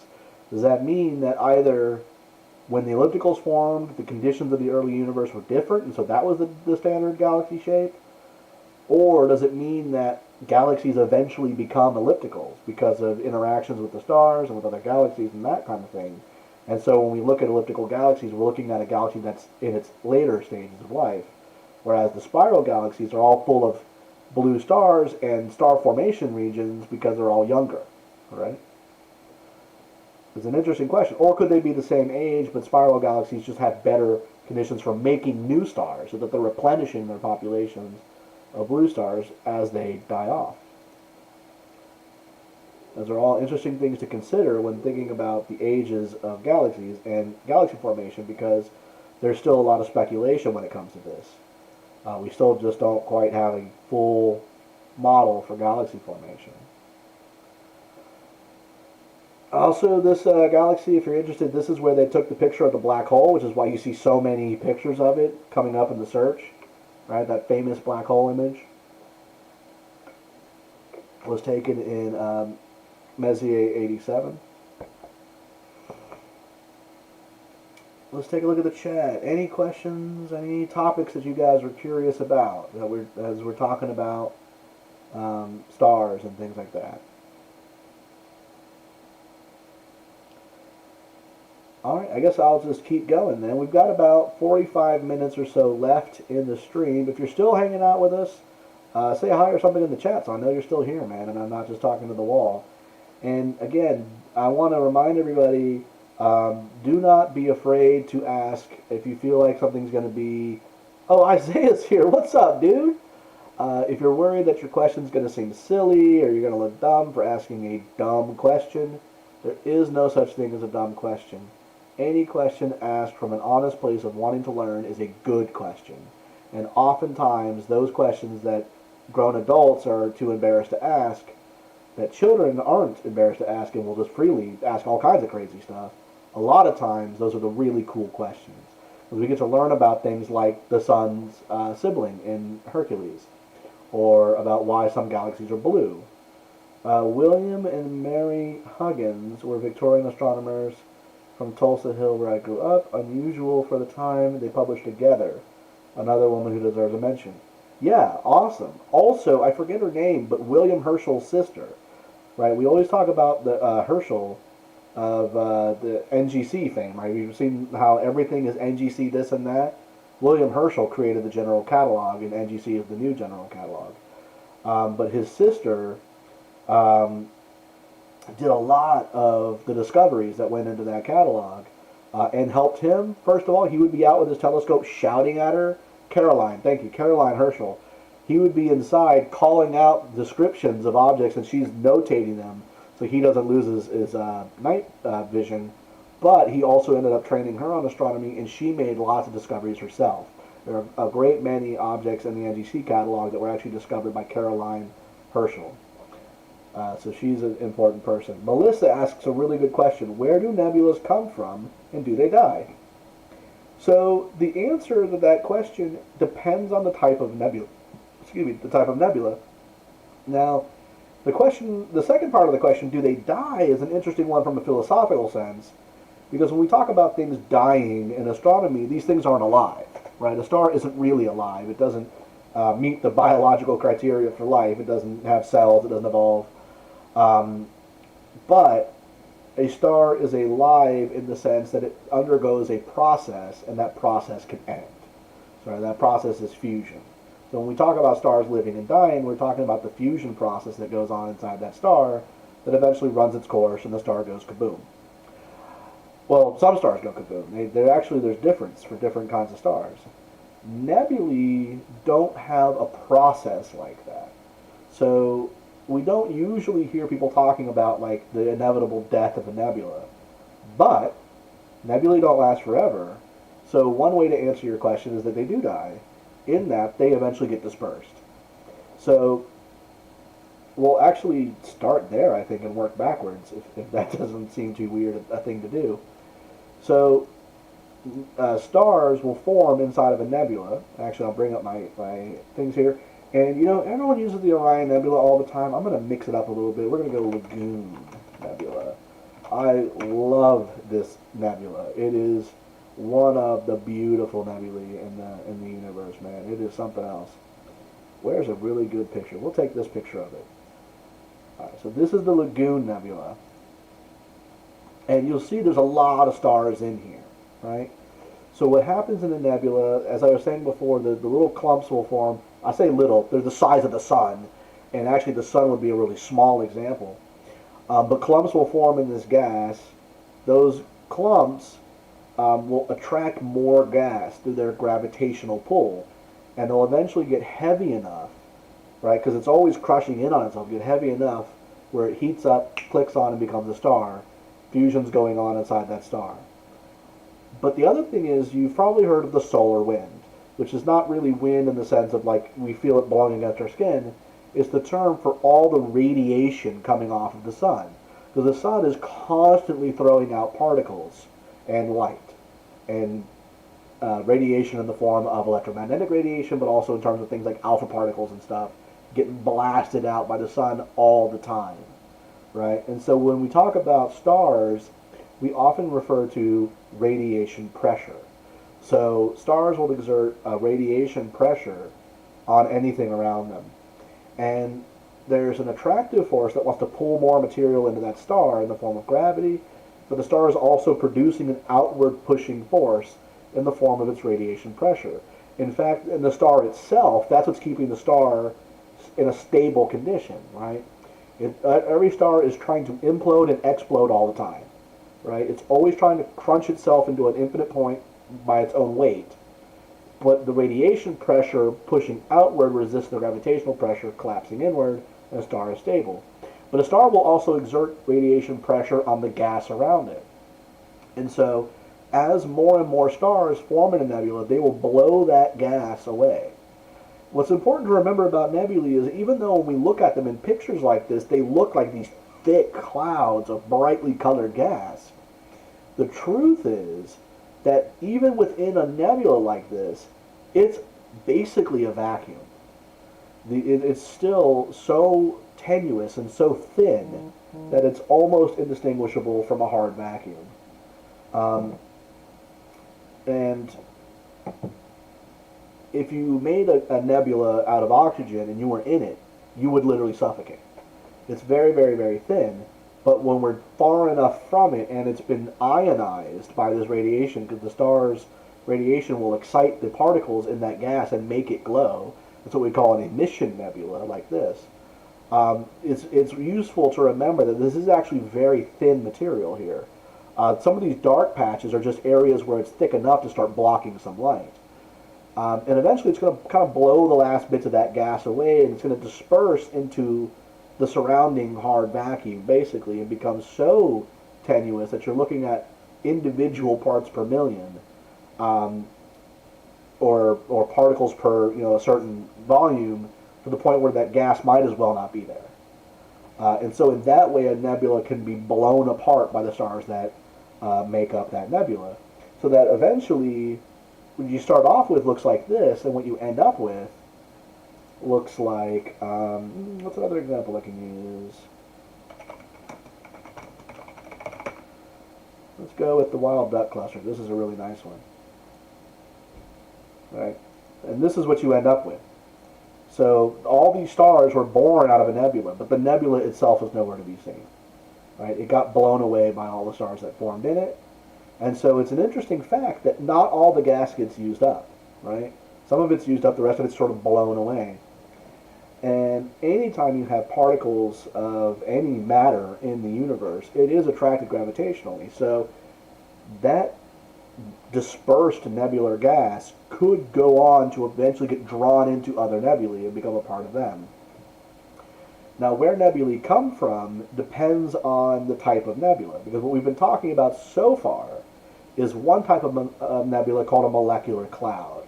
And it's called that because it's made of molecular hydrogen. That's hydrogen cool enough that it actually links up and forms hydrogen molecules, instead of it just being individual hydrogen atoms, right? And molecular clouds often will glow pink when ionized, which is actually going to bring us back to what I was saying about M83. All that pink you were seeing in that galaxy were basically things like the Orion Nebula, the Lagoon Nebula, another big favorite of mine, the Atacarina Nebula.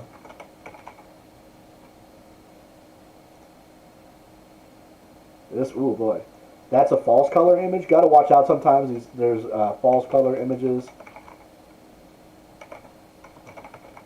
where they use different colors to represent chemical elements, even if that's not actually what the nebula would look like visually. None of these is a great example of what I'm trying to say. Let me try just going to Wikipedia. Wikipedia.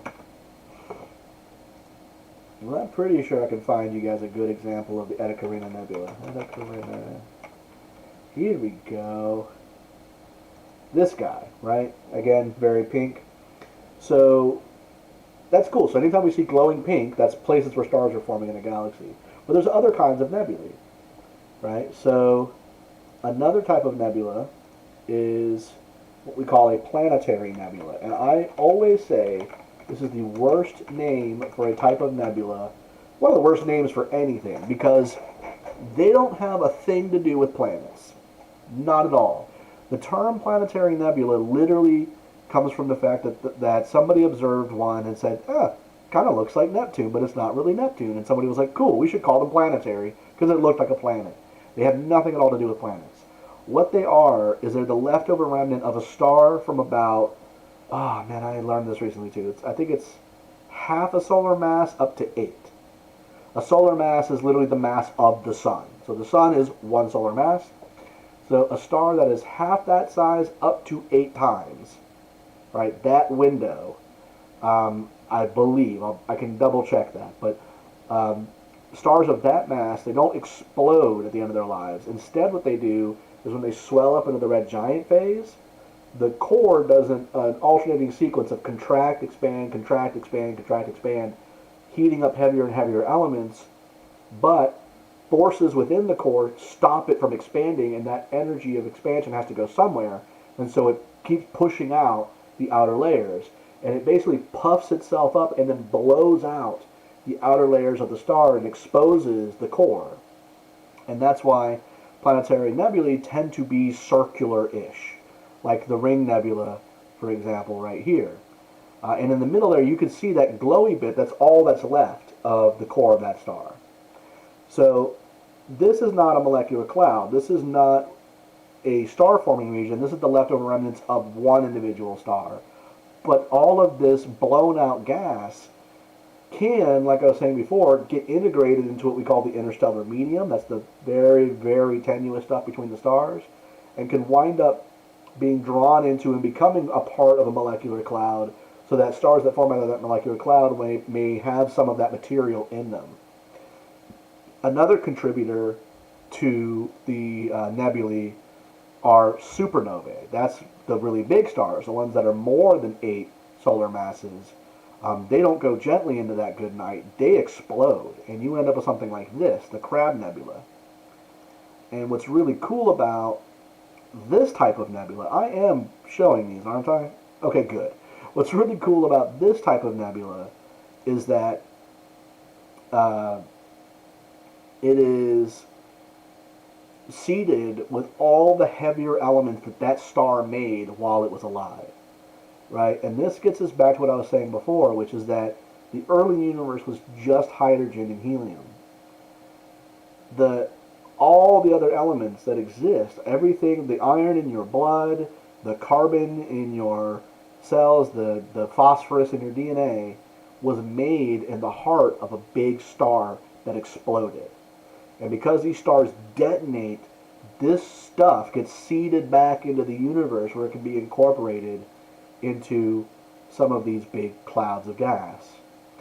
What can also happen, too, by the way, is that something like a nebula going off or an interaction with a nearby galaxy can take a big, cold gas cloud that isn't glowing because it's not illuminated, because the galaxy has a lot of gas that's not glowing, and push on it. And that push will cause density regions to appear. Those become stars. The stars irradiate the gas begins to glow, and now we can see it, right? So in Orion, which seems to be the constellation of note tonight, there is something called the Orion Molecular Cloud Complex. This entire constellation is actually full of gas, but we can only see some of it. So this big curve over here called Barnard's Loop, some have speculated that this may all be ionized because of a supernova that went off and pushed onto that gas. And that might have been the catalyst for star formation here in this part of the gas cloud, which lit up this gas so that we can see it as what we call the Orion Nebula. And then the stars that were formed in the Orion Nebula are lighting it up and helping us to see more, and because of that radiation pressure, they've blown open a hole in the side of that gas so we can see inside. So the Orion Nebula is actually like a bubble shape on the side of a larger cloud of gas that we don't see, but we do see the area where it opened up, and that's all ionized, and so it's glowing, right? Now, the other answer to the question of where do nebulae come from is, where the heck do these molecular clouds come from? We talked about planetary nebulae, we talked about supernova remnants, but there are gigantic clouds of hydrogen. And the answer to that question is they formed after the Big Bang. So after the Big Bang, the early universe, energy, it was pretty much just all energy. And then after the universe cooled enough, we know from Einstein's E equals mc squared that energy can become matter and actually antimatter as well. But there was more matter than antimatter in the early universe. And then eventually that matter cooled enough that electrons could get captured around protons and form the simplest of all atoms, which is hydrogen. And also trace amounts of helium and lithium. And so the early universe was basically just hydrogen, again, with trace amounts of helium and lithium. The early universe didn't have oxygen, didn't have carbon, didn't have iron, and all those things. And we still have big clouds of that stuff left over in a lot of these younger galaxies. And so again, it's thought that some of these older galaxies like M83 or M87, part of the reason they may not be blue is they may have used up all of that gas and finished their star formation, whereas younger galaxies like the Milky Way still have plenty left to go. And there's a lot of speculation for why is that then? How come we haven't used up all of ours? Is there a bunch of gas out there between the galaxies that when new galaxies form, they're taking all this gas, make a bunch of stars, and now you have a galaxy with nebulae in it? But it is worth noting that none of these processes is 100% efficient, right? The law of thermodynamics, the second law of thermodynamics, demands that everything becomes entropic over time. You can only reform stars out of used up star material so many times, right, before you used up the hydrogen. And there will come a day when there's not enough material left to make new stars. And eventually the old stars start to wink out, having converted all their energy into heat, and maybe a couple more generations can be born out of the remnants of those, but eventually we just don't have any left. And then all of the available energy of the universe in the form of matter and energy has been converted through fusion and everything, and has all been converted into entropic heat. Like it's dissipated into the universe but isn't useful for making anything. And we call that, super depressing topic, the heat death of the universe. That eventually it all will wink out. And that's it. But anyway, super cool question, Melissa, with a really complex answer I hope you can see. There's actually more types of nebulae than I mentioned. If we're really just going to be nebula nerds tonight, and I'm on board for that. There are other kinds of nebulae we can talk about as well, such as that are called reflection nebulae. So if I bring up the Pleiades, which some of you have been hearing me going on and on and on about open clusters, and have been wondering if I was ever going to talk about the most famous one, which is the Pleiades. The Pleiades, you'll see how there's like all this stuff around it that's sort of glowing. So there was some debate about this, but this is actually not the nebula the Pleiades formed out of. The Pleiades blew apart its nebula, just like I was saying. But those stars are all orbiting the core of the Milky Way. They're all moving together in space. They haven't yet drifted apart. And apparently they moved into a cloud of gas. And they're lighting it up. This is all what we would call dust, mostly. Gas and dust. Which in astronomy, the word dust just means like it's not hydrogen. I'm never quite sure exactly what dust means. But this is all apparently just being lit up.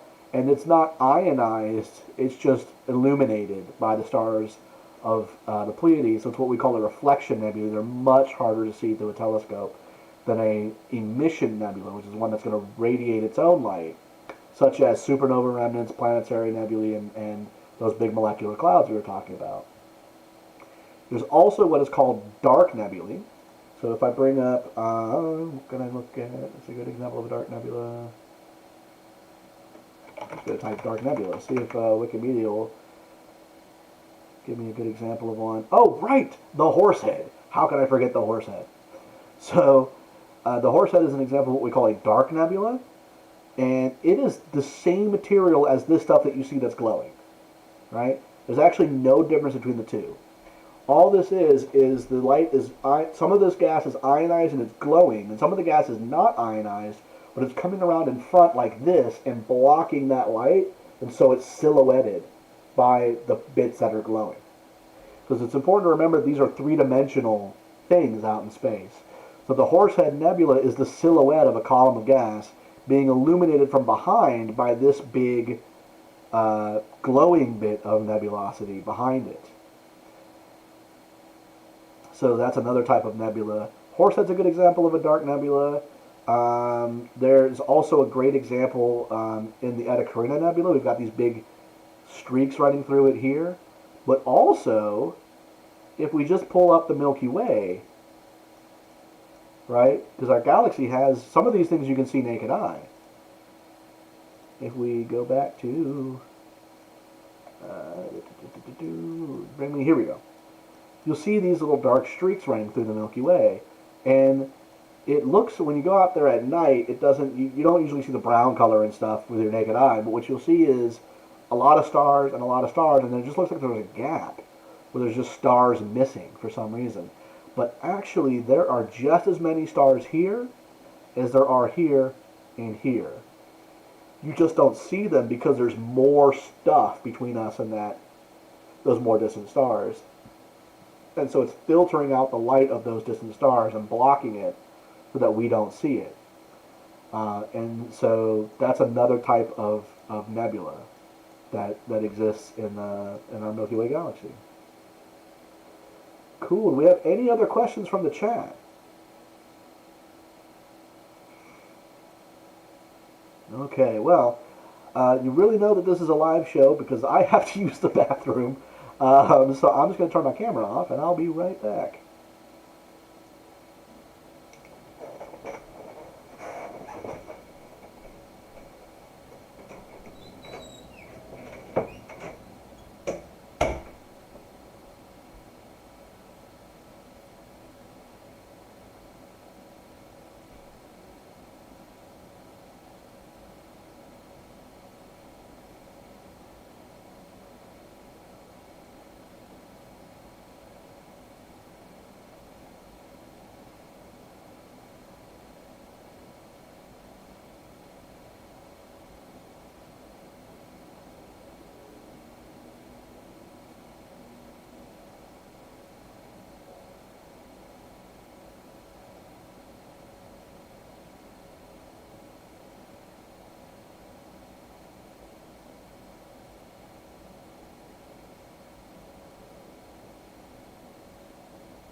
And I am back.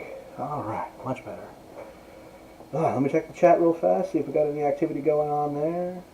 Oh, I guess people are just watching and enjoying. Well, we've got about 21 minutes left in the stream. What I'll do, since we're so far in and we now have a lot more people, I will repeat some of the announcements that I like to make every time we stream. So, I want to remind everybody that I am the membership director of the Northeast Florida Astronomical Society, or NEFAS. We have a website, nefas.org.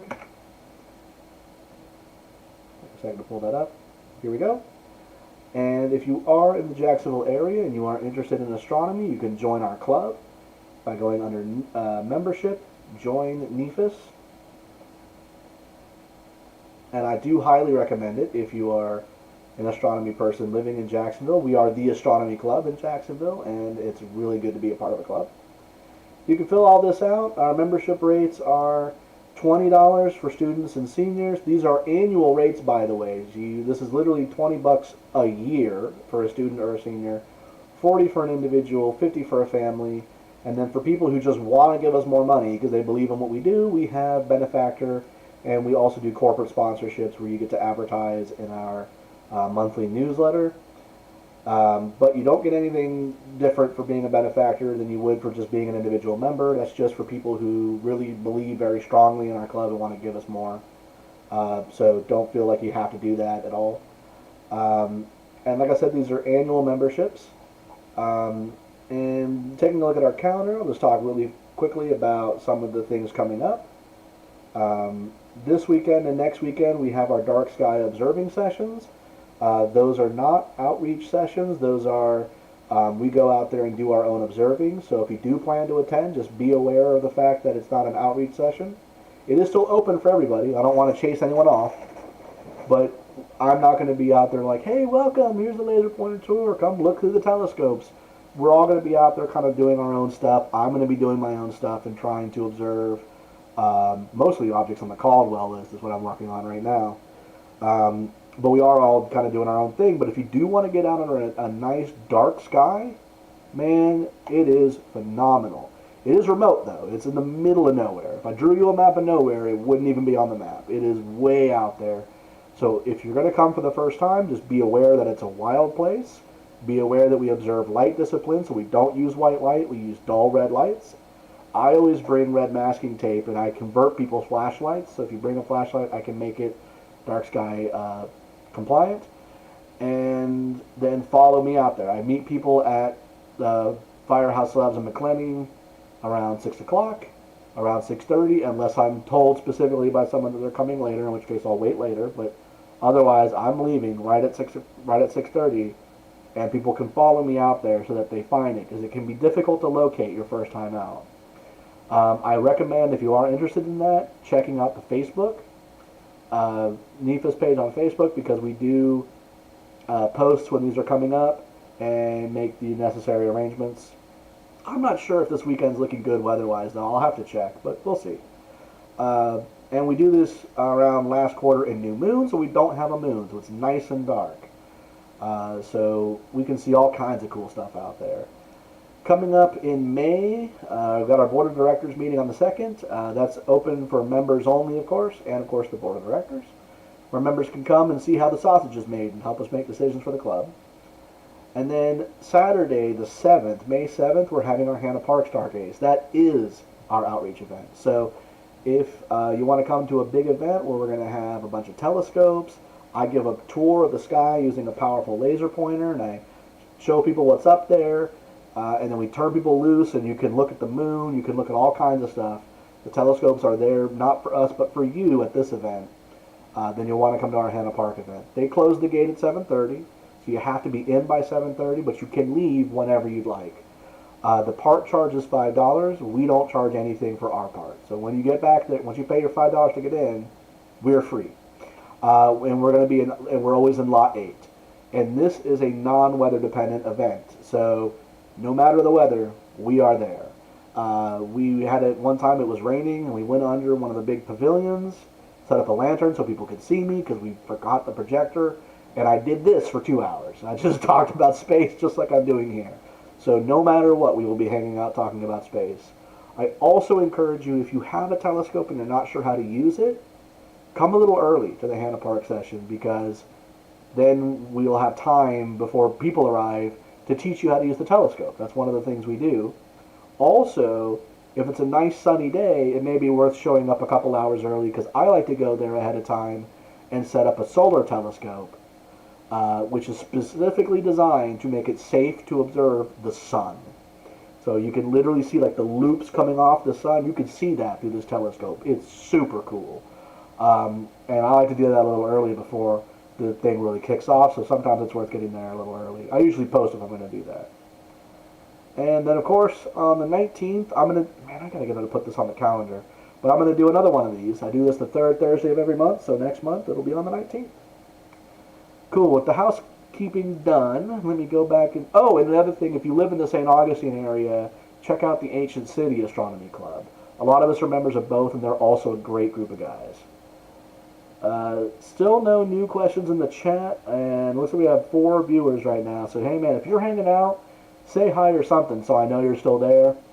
And if there's anything, we have talked about some cool stuff tonight, but I am never scared to go off and talk about all kinds of cool topics. Isaiah's waving at me, cool. Speaking of the sun and moon, people often ask me, when is the best time to look at the moon? Could you address that? Yes, so Scott is he's a club member. I know that he knows the answer to some of these questions, but I do appreciate you asking them because it gives me something I can run on. So, and Vinny's still with us. Vinny, what's up, man? Joining us from London, hanging out. What time is it there in London, man? Are you up really late watching this? Let me know. All right, so, but I do appreciate you, man. That's cool to know I got friends all the way across in the UK. I'll try to remember to refer to the Big Dipper as the plow. So let's talk about when's the best time to look at the moon, right? So the moon goes through its phases every month, and it takes about 28 days for the moon to go through the full cycle. In fact, the word month is derived from that. I'm going to go ahead and bring up my visuals again.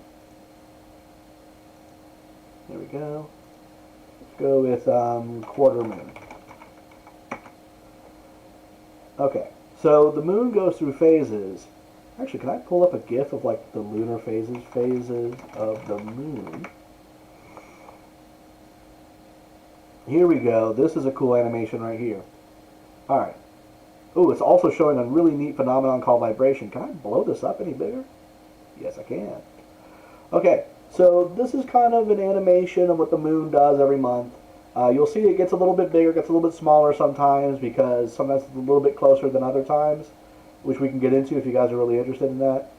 And you'll see that it also will appear to wobble slightly from the perspective of the Earth. But the thing I mainly want you to see is how the sun illuminates it from different angles, right? And so the moon goes through all of the phases.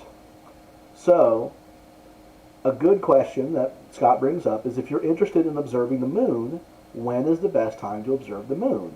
And the short answer is anytime you see the moon is a good time to observe it. Because the cool thing about the moon is because it goes through these phases, it's a dynamic object. Meaning that you're going to see different things at different times of the month, right? So I wish I could just pause this animation, but you know, sometimes I'll just bring up some of the phases so that they're still. Let's get up here. Okay, so first order moon. So you may have, you know, during one phase of the moon, this side over here is lit up, right?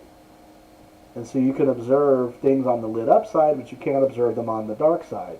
No offense to Pink Floyd, but the moon doesn't actually have a dark side of the moon. The side that's dark varies throughout the phases. What the moon has is a near and a far side. But if you want to talk about the bright and the dark side of the moon, that's dynamic. It's going to change throughout the cycle. But then if you look at the moon during last quarter moon, a different part of it is going to be lit up, right? This other side of it. And so there's things on this side that you have to wait for this part of the moon to be lit up. So, a short answer to the question of when should I observe the moon is anytime you see the moon. You need to see all kinds of different stuff.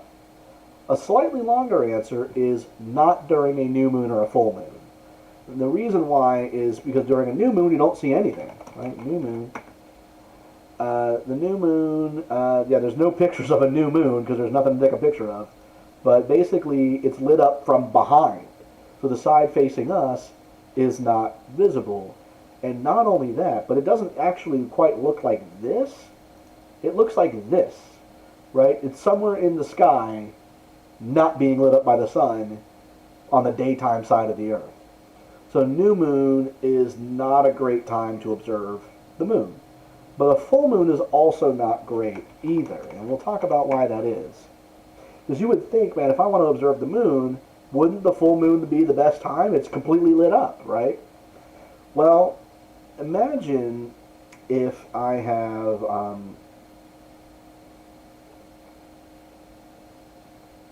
sorry, I was just thinking I have somewhere in my possession a 3D printed model of a crater that I would love to use for this demonstration. Give me 1 second. I'm going to see if I can find it.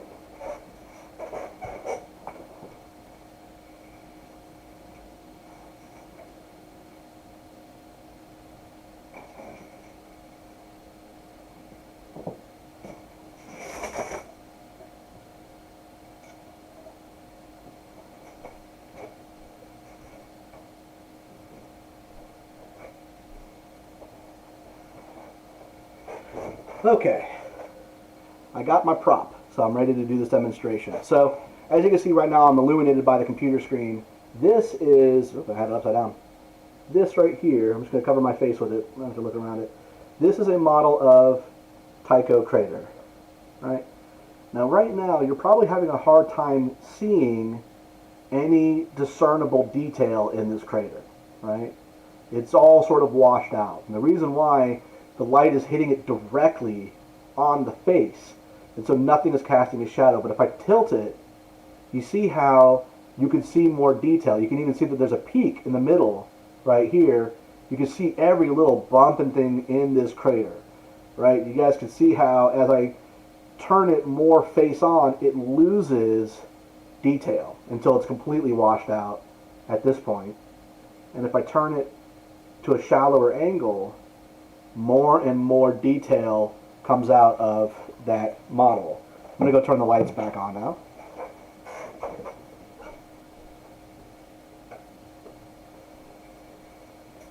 Okay, so that's why we don't want to observe the moon during a full moon, because the light is shining straight into every crater and nothing is casting a shadow and you can't see anything.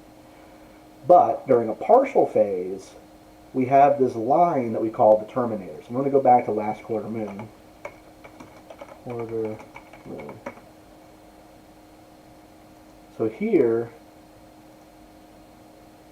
if I blow up this image real big, we see how this crater, which I think is actually Tycho, that might be the one I was holding up a model of, or actually, no, I think Tycho, yeah, I think it's one of these two, I think.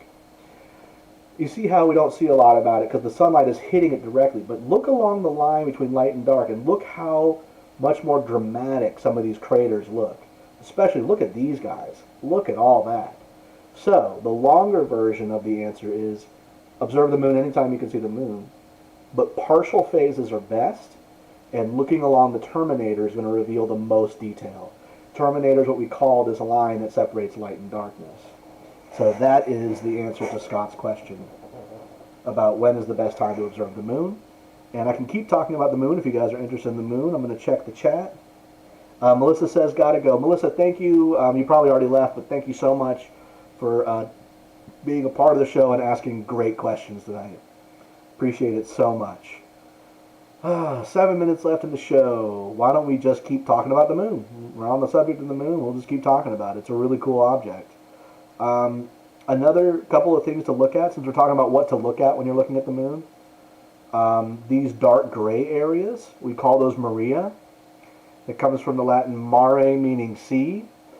And what they actually are is, or like, sea like ocean. Right? What they actually are is, early in the moon's history, it still had a molten core. And the side facing the Earth was thinner than the side facing away because the Earth was also molten early in Earth's history and was sort of cooking the near side of the moon. Some large object hit the near side of the moon and punched through the surface and caused lava to flow out over the surface.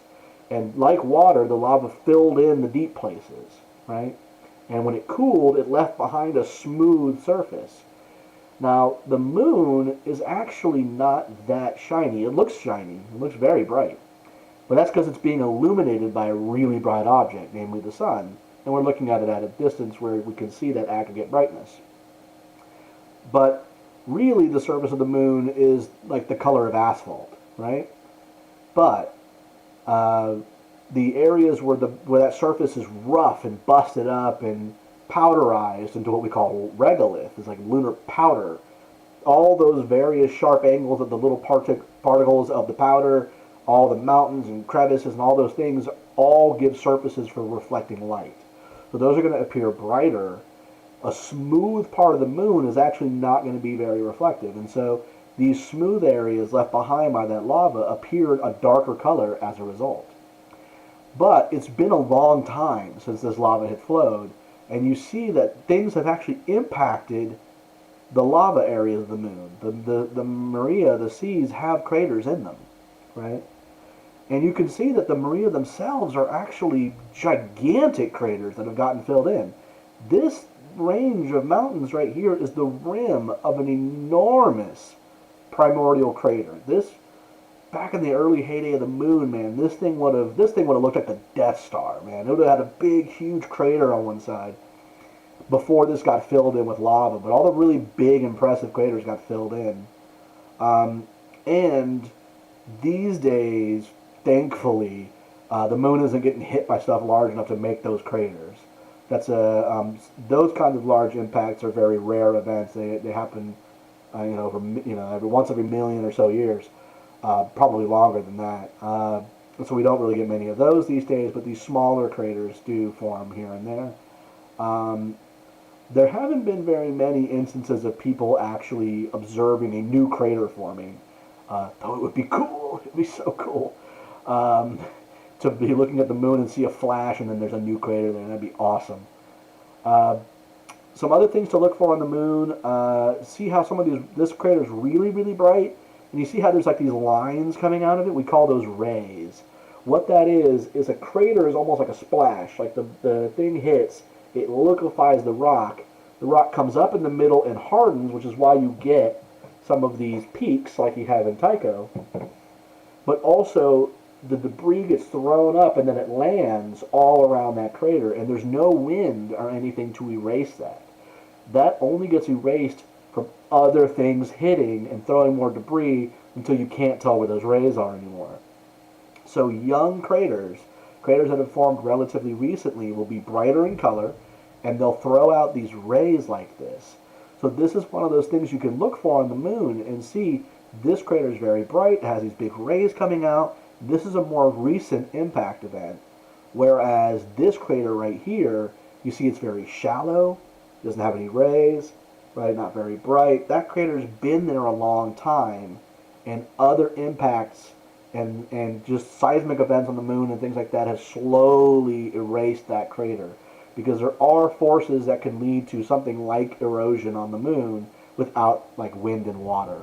Things like, again, radiation pressure from the sun, other impacts, micrometeorites chipping away at the edges of the crater over long spans of time will eventually erase these craters. But it does take a long time. So there's craters that you can see on the moon from literally millions of years ago. All right. There's no more questions in the chat. We've only got 2 more minutes to go, so I don't really want to launch into any super in-depth topic, and I don't even know if anyone's still with us. I think there's still some people with us. But if you're still with us and you're still watching, or if you're watching this later recorded, thank you so much for watching. I really appreciate every last one of you guys.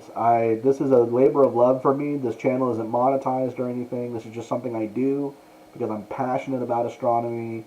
And actually it started as a way to cope with the pandemic, because I missed getting out and doing our outreach events like our Hannah Park event that I've mentioned a couple times tonight. And I wanted to do something, so I started this channel, and now it's just a labor of love. Scott, thank you so much for continuing. Great. Awesome, man. I really appreciate you guys. So every one of you guys that watches, like, subscribe. If you hit the bell, then when I go live, you'll get the little ding letting you know. And tell people about it if you think it's worth it. If you see value and you think other people would find value in this. And I genuinely appreciate it because it inspires me to keep doing this. So thank you so much. And I want to remind all of you guys to keep looking up and keep enjoying our beautiful universe. And yeah, man, see you guys next time.